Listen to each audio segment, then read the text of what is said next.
Hello, this is Mr. Fredericks. Today we're going to do a screencast on Calvin Coolidge. Now, that's President Coolidge to all of you who didn't know him personally. But either way, to understand Coolidge, we need to actually study what happened before him to get the context. Now, back in the day, 1896, President McKinley was elected, served about 5 years until he was assassinated. Roosevelt took over, followed by William Howard Taft. They're going to fight it out, Roosevelt and Taft, for the Republican votes. They're going to actually split that ticket. And the presidential election of 1912 is going to result in Democrat Woodrow Wilson taking over for 8 years. He wins World War I, but then the Republicans lead a comeback in 1920 election. And in 1921 to 23, Warren G. Harding is the leader until he had a heart attack, in which case his vice president took over. And that would be Calvin Coolidge leading the way for the next, 5-something years. So President Coolidge. Now, let's look at how Coolidge got himself into that situation of being a vice president. So he was born in New England, specifically Vermont, and then he decided to move to the great state of Massachusetts, and why not? It is a great state. He's going to be super successful there, rises up to be governor. Now, in 1919, he gets in a little bit of a mess, a little bit of a problem. The police are not happy with him because they feel that they're not making enough money, and I get that. So they're upset. They want to form a union, which a lot of workers did at that time, but unionship was not guaranteed back in 1919. But they wanted to form a union to get power. You know, one police officer, not so much power, but if they unify and negotiate together, that's power. So the police commissioner knows this, Mr. Edwin Curtis, and he says, no, you cannot form a union. Don't do it. Well, anyway, he doesn't like unions because unions cost money. They're very powerful. They make demands. And basically, whatever organization now has their workers unionized is going to have to give up a lot more things. So because of that, he tells the leaders of the police, you know what, not to form a union. And the leaders have to respond. So they get a big decision. They want to form a union. They've been told not to, actually ordered not to, and they choose to violate those orders, yes. So they form a union anyway. What happened? Well, the police commissioner, is kind of a bully, and he said, don't form a union. So he goes to the union leaders and says, you're fired. Fires every last one of them. Now, the rest of the police now have their own decision to make because they're angry. How dare they get paid low? How dare the commissioner tell them not to form a union? And how dare they get their leaders, their union leaders, fired? So 3 days later, they organize a strike and they stop working. Now, 3/4 of that police group didn't work, and that led to a massive protest, which you're looking at a very old picture right now of. So this Boston police strike, not too far from Faneuil Hall. So if Mr. Fredericks goes on strike, it's not really that big of a deal. It's not all that crazy, but if the police go on strike, that's considered dangerous. No police around, people can do some illegal activities pretty easily. People feel unprotected. Chaos can break out. So Governor Coolidge says, I can't let the police go on strike. That's just bad. Now he needs to fix this quick, and he does it by achieving a compromise, having negotiation with the police, trying to ask them to come back to work. No, he doesn't. He just fires all of them, says, you know what, you're breaking the law. You're not allowed to strike. You're fired. So that's exactly what he does. Coolidge fires all of them. Now, after the firing, the city is now still unprotected because all of the people are fired. The jobs are lost, so all those workers now have no job to help their family. They're angry. It's a big old mess in Boston in 1919. Now, who's to blame for this? Well, I would argue it's the commissioner. He paid his officers too little, didn't allow them to form a union, although he wasn't required to under the law at that point. And he fired the leaders for trying to form a union. We could blame him. Now, we could blame the police for being selfish, demanding more money and striking and then quitting when they couldn't get it. They did break the law by striking. So if you're Coolidge, what do you do? And his decision, of course, was fire them all. Send a message that you cannot make poor decisions at the expense of the Massachusetts people. So can everybody read his direct quote for a moment?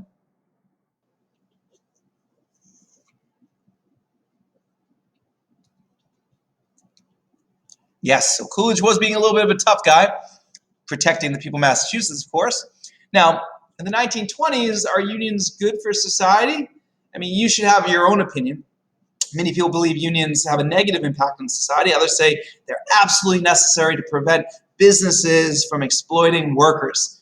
But you should have an opinion because usually there's a political candidate in each election that is a little more pro-union than others. So who knows? But not letting unions exist, is that bad for society? Should have an opinion. Why is having all workers unionized bad for society? Why is it good? So one example why it might be good, unions fight for the little guy, the one that's being oppressed. We had mentioned that.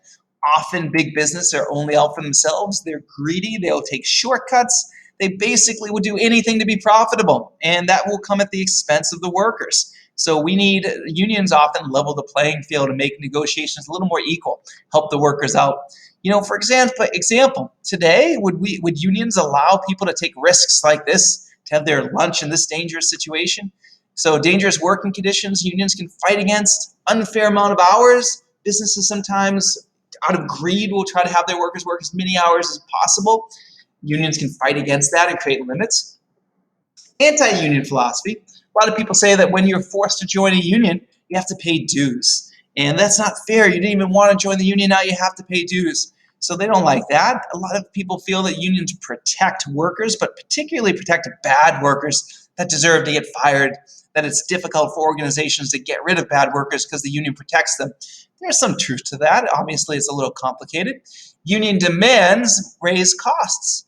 So in the 1980s, the big three car companies in America won in negotiation great pensions for their workers. But those great pensions, of course, raised the cost of those cars, which made the American car companies in the 80s less competitive. So, it's great for those workers, but it can hurt the businesses. Sometimes they can close, go out of business, declare bankruptcy. So your opinion about unions, there's a lot of diversity with that thought.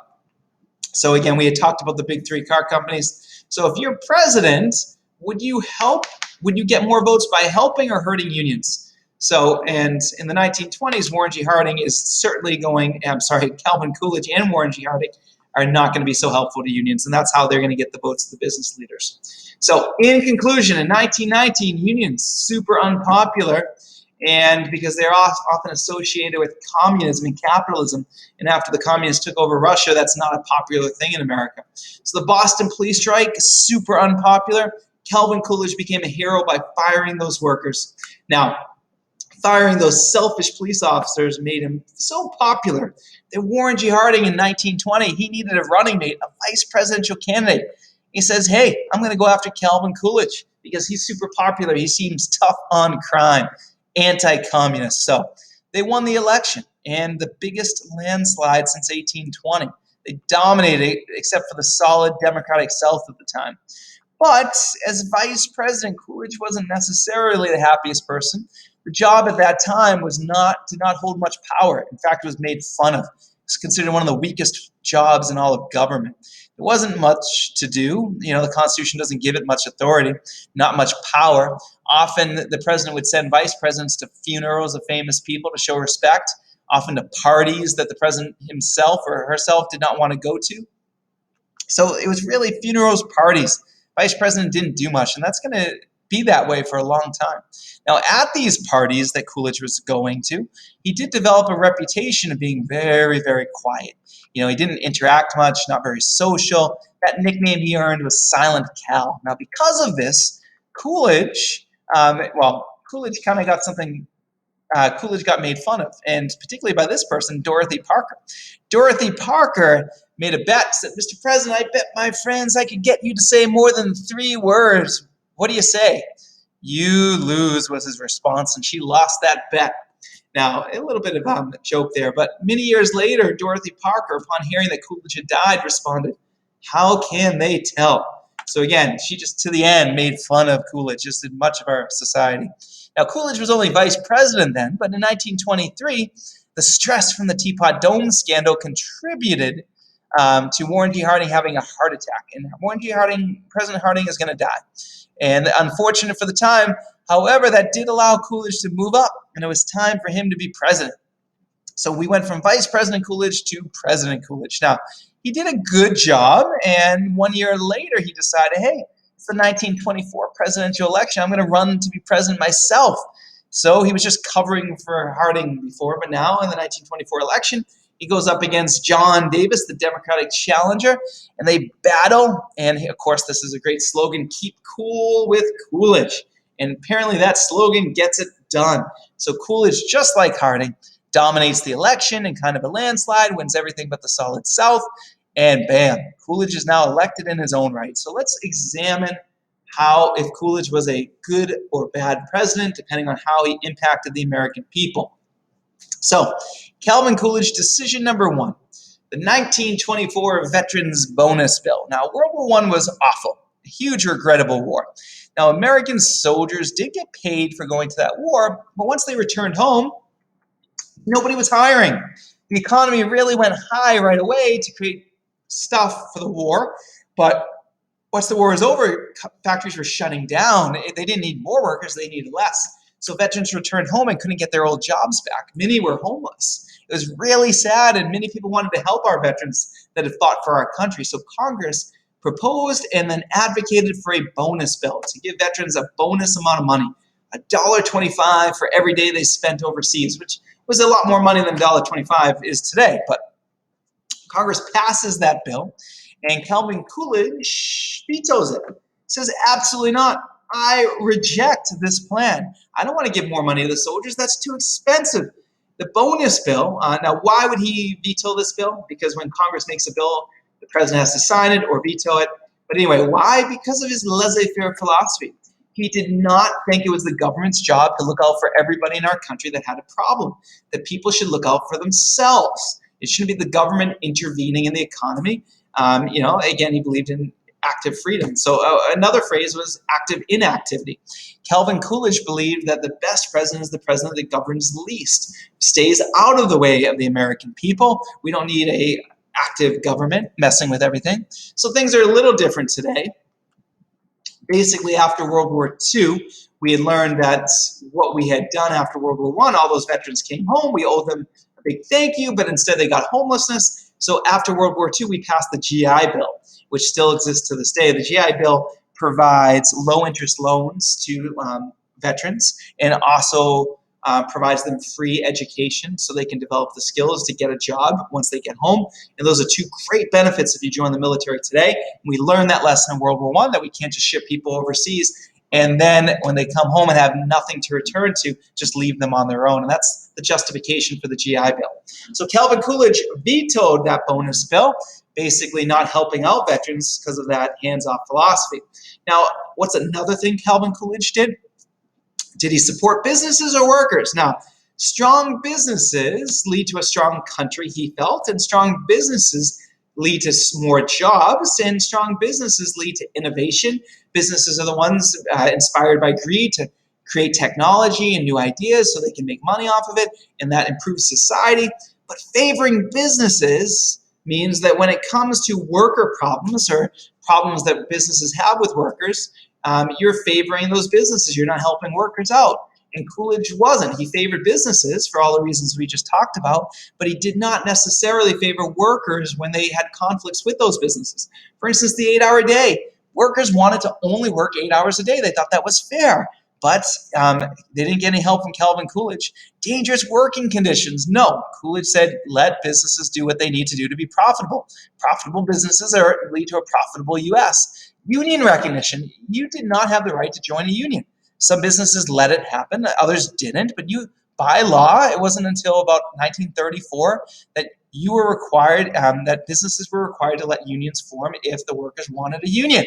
So no, Harding and Coolidge did nothing to help with that right. Horrible pay definitely existed.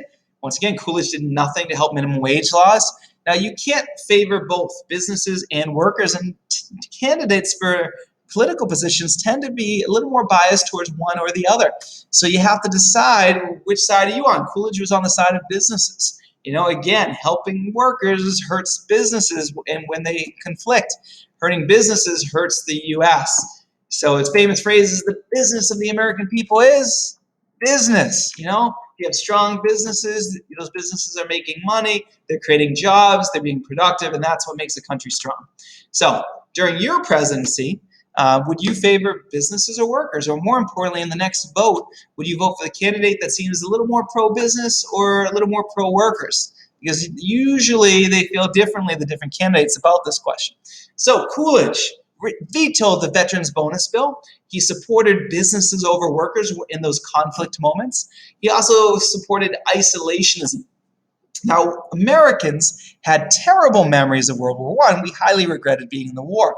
In 1920, we embraced isolationism. We wanted to stay by ourselves. The world pulled us into that war. We're not going to let that happen. We're going to stay by ourselves. Now, isolationism can be a good policy. It avoids spending massive amounts of money on wars that you don't want to be part of. It avoids getting pulled into fights, and it avoids death in those fights. Now, if you look, World War I was 279 deaths for Americans per day. That's a lot of people dying. That's a really sad story. So isolationism, which Coolidge is going to embrace, sounds super good. But of course, when you're an isolationist, you're ignoring the world's problems so you don't get pulled into them. But problems, when they get ignored, tend to turn into big problems. Now, an example of that, of course, is World War II. We ignored kind of the rising Nazi and Axis power tide for as long as possible, and it took over all of Europe before we even joined the war. So again, isolationism was supported by Harding and then Coolidge. Maybe not the best policy, or maybe we should be isolating from the rest of the world, taking care of ourselves before we worry about the problems of other countries. You know, there's only so much time, money, and caring that can go around, right? So Calvin Coolidge vetoed the bonus bill, supported businesses, supported isolationism, but he also played a role in passing the National Origins Act of 1924. This is the most complicated topic that we're going to talk about. In 1924, the United States, economically speaking, was doing well and quite wealthy. Now, economically speaking was also politically speaking, was kind of under the control of people that were white. White people held most economic power, but also the political power. So white leaders made most of the decisions. But the United States suddenly started, under that leadership, the United States became fearful of people that were different, that didn't look the way they did, which was very white and Protestant in the U.S. Now, why did they feel this fear rise up after World War I? Well, a big part of that was the massive immigration. Immigration rates certainly were going up after World War I. And the people that were coming into the country didn't necessarily have white skin. They had different religions other than the Protestant religion, often did not have a lot of money. And people in the United States were worried that these immigrants were going to come in and take their jobs. So in 1924, because of all those fears, it got worse. People started to get fearful, angry. We call this nativism. They started to resent the cultural differences that were outside the U.S. and the immigrants that were bringing in those cultures. Now, part of what triggered this emotional explosion was before 1880, most immigrants that came to the United States were considered old immigrants, so they came from Northern and Western Europe, very white, very Protestant. But from 1880 to 1920, new immigrants, as historians call them, started to come from Southern and Eastern Europe, which were groups that were not Protestant, darker skin, economically disadvantaged, didn't speak English. And there was massive nativism and prejudice against these groups. That made a lot of traditional Americans, nativists, upset and worried. So they said, we have to stop immigration. The United States is being taken over by people that look and act differently. So the problem for these leaders in the 1920s was that it wasn't that they wanted to stop immigration. They understood that immigration was needed to stimulate the economy and economic growth. They just wanted to stop non-white immigrants. Once again, kind of a racist policy at the time in the 1920s. So they passed a bill, the nativists did, the National Origins Act of 1924. And under this act, it limited non-white immigrants. Now, how did it do that? Now, this is where we get into the super complicated side of this. The National Origins Act of 1924 created the 2% rule. Now, to understand that, you have to understand step one. Step one was to figure out of all the people living in the United States, where did they originally come from? Where did their families come from, their grandparents? And they realized when they broke those people into groups that most of them came from very white and Protestant places like Great Britain or Scandinavia or France, things like that. Now, step two, now that we know where all current Americans, current as of 1924, were from, ancestry-wise, step two was, for the future, we apply the 2% rule. Whatever number we created from where Americans came from now on, every year, only 2% of that number were allowed to come in, 2% of wherever they came from. Now, What that means is if there were 100 immigrants living in the U.S. from Italy, how many were allowed to enter the U.S. in 1925? And that would be 2% of that 100, so that would be 2. Now, let's say there's 1,000 Americans from very white and Protestant Great Britain. How many immigrants next year would be allowed in from there? 20, because 2% of the bigger number would lead to a bigger number. Now, future immigrants would be most likely white and Protestant under this rule because 2% of 1,000 is a lot more than 2% of 100. And at that time, most of America's ancestry, the people living there, were from very northern and western Europe, very white and Protestant. So out of all the people that wanted to come into the United States under the National Origins Act, 2% of basically 2% of wherever they had previously come from are allowed in. It allows white and Protestant people to cut the line, and they're the ones that come in. Now, who's rejected? Non-white people. So they're going to be severely restricted. Now, there's one more decision to make out of the National Origins Act, and the 2% rule is based upon population, right? Well, in 1920, America was already, because of old immigrants, becoming very diverse. So the idea of 2% of this diversity will lead to a lot of diversity. So that's not what the nativists wanted. That's not what Calvin Coolidge wanted. But in 1890, the country was much more white, much more Protestant. So what they did for the National Origins Act was they said, we're not going to count 1920s diversity. We're not. We're going to look at the U.S. in 1890, and the 1924 National Origins Act is going to apply the 2% rule to the way that our country was made up in 1890, which was much more white. So that was how they kept future immigrants being much more Northern European and Western European, much more white, much more Protestant. Now, one other thing, there was one exception in the National Origins Act. It actually completely banned immigrants from Japan. Now, it took the 2% rule and just for their country turned it to 0. Now, under the Chinese Exclusionary Act of 1882 and later 1892, no one from China was allowed to come in, and now nobody from Japan was allowed to come in. Now, did the bill achieve its objectives? Yeah, I would argue that it was somewhat racist objectives, and the answer is yes. If you look at 1924, that is the total number of immigrants. The following year, significantly less immigrants. If you look at Italy, that was significantly decreased, and Eastern Europe significantly decreased, and only mostly decreased from a very white Great Britain. So immigration drastically went down because of this bill, but it drastically really went down, if that's a phrase, from non-white areas. So again, Coolidge made the argument that there are many cultures across the world, and the United States had more in common with some cultures than others, and the United States wanted to favor those cultures. Now, again, a lot of people would argue that's just a racist philosophy, including just about everybody today in 2020. Now, under the National Origins Act of 1924, that is going to be the law that regulates immigration all the way up to, I believe, 1964, 63, under the Kennedy-Johnson administration when they got rid of it. Today, our immigration policies are based more on first come, first serve, and if you already have a relative in the country, you're given an advantage. That's very different from the kind of racist policy of the National Origins Act. So, Calvin Coolidge, he vetoed the bonus bill. He supported businesses. He supported isolationism. He also supported a little bit of nativism with the National Origins Act.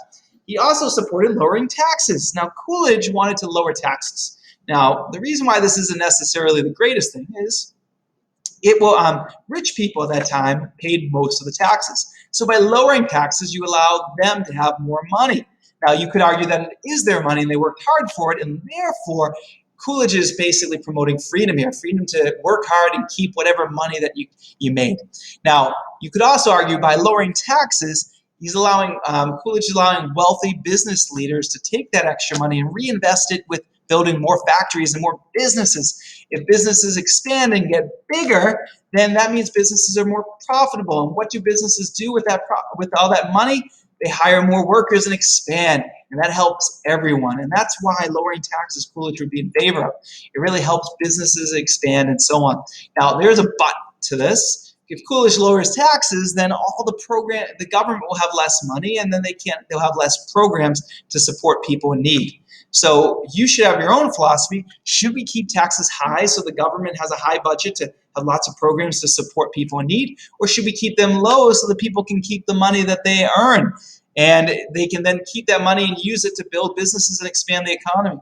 I know it's a difficult decision, but you should certainly have an opinion of it. Calvin Coolidge vetoed the bonus bill. He supported businesses over workers. He supported isolationism. He He supported the National Origins Act, reflecting kind of a nativist point of view, and he lowered taxes, trying to support businesses and expanding the economy. He also oversaw kind of a change in the economy. He didn't necessarily directly cause this, but this represented America under his leadership, and this would be installment plans. The economy in the 1920s went up. It kind of blew up, absolutely. There was a massive amount of spending in World War I that's going to ignite this economy, among other things. And part of the reason why the economy went up so much, meaning so much more money, so many much businesses, so many more jobs, was the change of credit. You used to have to actually pay for whatever you bought. And that's kind of limiting. You can't really buy products with money you don't have. So our economy always kind of, was just okay. But under the new 1920s economy, businesses are now offering credit, which means buy now, but you can pay me later. Now, at the time, this is going to be called installment plans. Basically, what happens is you get this product and you'll pay me in installments, basically pieces as the future moves forward. Now, that's going to make people happy. They can buy tons of stuff. And when people spend tons of money, businesses get that money, and now they hire more workers, they create more products, and the moment that creates tons of jobs, all that spending that we did, all of a sudden, all these people that now have new jobs, they can spend money too. So they're spending even more money, and that causes businesses to expand and hire other people, and it just means the economy goes up, all in large part because of credit or installment plans now being a thing in the 1920s economy. It wasn't before. So the economy just gets stimulated. Now, the problem, though, is credit can come back to haunt you, and it will. Now, take, for example, this little story. Have you an automobile yet? No, I talked it over with John, and we felt we couldn't afford one. Mr. Budge, who lives in your town, has one, and they are not as well off as you. Yes, I know. Their second installment came due, and they had no money to pay it off, though. Well, what did they do? Did they lose their car that they bought on installment? No, they got money and paid the installment. How did they get money? Well, they sold their stove. Well, how could they get along without a stove? They didn't. They bought another one on an installment plan. Now, what this whole little story meant was people were buying things without money. They didn't have the money. Eventually, that comes back to haunt you. Eventually, if your entire economy and all the businesses that exist and all their profits and all the jobs that are created are all based off of money that people don't have, eventually they have to pay back that money. And when they can't, the economy is going to crash. And that's exactly what happens in 1929, right prior to the Great Depression. So you could make a case that exasperating the need for that depression will be the use of installment plans and credit. And that kind of all happened under Coolidge. He certainly didn't do anything to stop it because it led to the economy going up, which he benefited from. Now, one of the last topics for today is the Kellogg-Briand Pact of 1928. In 1928, this guy named Briand, he was one of the leaders of France, wanted to form a peace alliance with the United States. Why not? We were a powerful country. But because of isolationism, we told him no. The Secretary of State Kellogg said, we're not getting tied into an alliance with you, being pulled into a war. We learned our World War I lesson. But there's definitely a but. Now, he said, well, we can create a worldwide treaty where we're all on the same alliance. That doesn't seem too invasive or too problematic. So in 1928, the United States and France led this movement to get 64 nations of the world to sign this Kellogg-Briand Pact. Here they are signing it. Well, it was an agreement to never fight again. War would not be used as in place of diplomacy. We're going to work out our problems peacefully. So that's a huge pledge. No more war. We're for peace. I absolutely love the Kellogg-Briand Pact. It's the greatest initiative ever. Now, problem is that it turned out that this sent a message to aggressive powers of the 1930s that all the countries of the world would do anything to avoid war. And it also sent the message that they were weak. And that sent the message to aggressive powers that they could bully everybody because they would be willing to give up almost anything to avoid war. Now, did the treaty end up working, everybody pledging not to go to war? The answer is no. The Axis powers completely ignored it because it was just a piece of paper. Now, the Kellogg-Briand Pact, as just a piece of paper, got burned by Japan, Italy, and Germany, also the Soviet Union. So it was a nice initiative, but again, there were some limitations to it. And so on. Now, the 1928 election happens. That's 5 years after Coolidge became president. And in 1928 election, Coolidge says, I am tired. Now, presidential office takes a heavy toll on those who occupy it and those who are dear to them. So that's what he said. He also said 10 years in Washington is longer than any other man has had it. Too long. Now, he wasn't just talking about his time as president, but also vice president and so on. So, since Coolidge wasn't running for president in 1928, who will run? And the answer is going to be Herbert Hoover, the hero from the Food Administration of World War I, and he's since been in the cabinet of these Republican presidents. So that is our screencast on Calvin Coolidge and his times. At this point, you should have an idea of how effective of a president he was. And of course, look for your assignment in Google Classroom. Thank you.